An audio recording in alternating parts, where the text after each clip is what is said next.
Halo teman-teman, dalam video kali ini saya akan sharing cara membuat sudut menggunakan shortcut di AutoCAD 2021.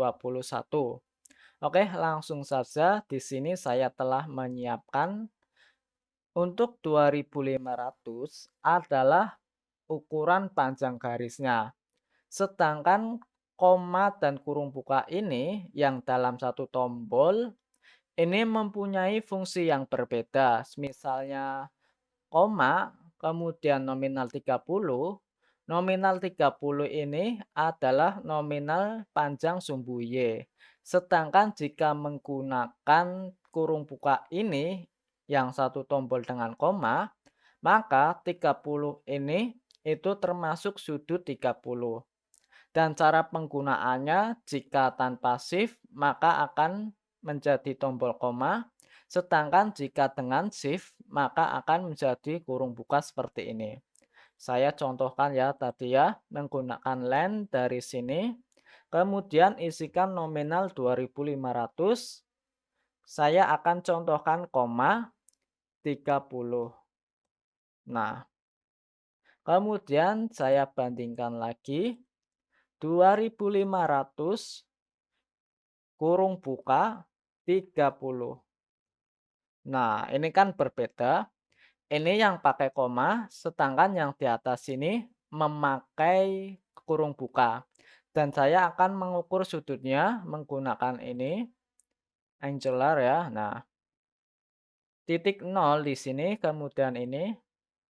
Nah, saya zoom in apakah sudutnya 30 derajat. Ternyata sudutnya 1 derajat. Dan saya ukur lagi dari sini sampai ke sini. Saya zoom in, sudutnya 30 derajat. Nah, berbeda sekali kan antara penggunaan koma dan kurung buka. Saya misalkan lagi di sini ya, 2500,70.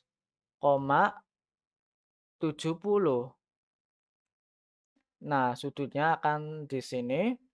Kemudian jika saya menggunakan kurung buka 70. Nah, jauh banget kan antara sudut ini 70. Ini sudut 70, kemudian di sini sudutnya berapa ini?